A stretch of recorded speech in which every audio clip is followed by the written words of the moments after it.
ஒரு நகரத்தில் அழகான பூனைக்குட்டி. அதற்கென்று யாரும் இல்லை. அந்த ஊரில் கிடைத்த வேலையை செய்து கொண்டிருந்தது. பல நாள் கடுமையாக உழைத்தது. சில நாட்களுக்கு வேலையில்லாமல் போனது. என்ன செய்வது என்று தெரியாமல் தெருக்களில் ஓடித் திரிந்தது. மழை பெய்கிறது. பூனைக்குட்டி பசியுடன் தெருவோரம் நடுங்குகிறது. யாரும் உணவு தரவில்லை. கிடைத்ததை உண்டு தெருவோரம் தூங்கியது. ஆனால் நாளடைவில் அது பசியாலும் குளிராலும் கஷ்டப்பட்டு தனியாக அழுதது. ஆனால் அது தினமும் பள்ளிக்கு செல்லும் மாணவர்களை பார்த்து நாமும் படிக்க வேண்டும்.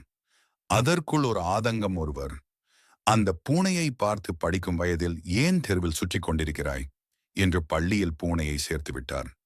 உற்சாகமாக பள்ளிக்கு சென்று கதவின் முன் நின்று பயத்துடன் உள்ளே பார்த்தது. ஒரு தைரியத்துடன் வகுப்பறைக்குள் சென்றது. முதல் நாள் சிரமமாக இருந்தாலும் ஆசிரியரின் அன்பால் அது படிக்கத்தான் தொடங்கியது. ஆர்வத்துடன் படித்து நல்ல முறையில் பரீட்சையில் தேர்வாகி முதல் மாணவனாக தேர்வானது. அனைத்து ஆசிரியர்களும் பாராட்டினர். சில காலத்திற்கு பின் அந்த பூனைக்குட்டி ஒரு பெரிய ஆசிரியராக மாறியது. மற்ற கஷ்டப்படும் மாணவர்களுக்கும் இலவசமாக கல்வி கற்றுக் கொடுக்கிறது. அந்த ஊரில் உள்ள அனைவரும் பூனை ஆசிரியரை மரியாதையுடன் நடத்துகிறார்கள். கஷ்டம் தற்காலிகம், ஆனால் கல்வி வாழ்க்கையை மாற்றிவிடும். சிறு வயதினருக்கு கல்வியின் அவசியத்தை உணர்த்தும் ஒரு சிறிய பதிவு.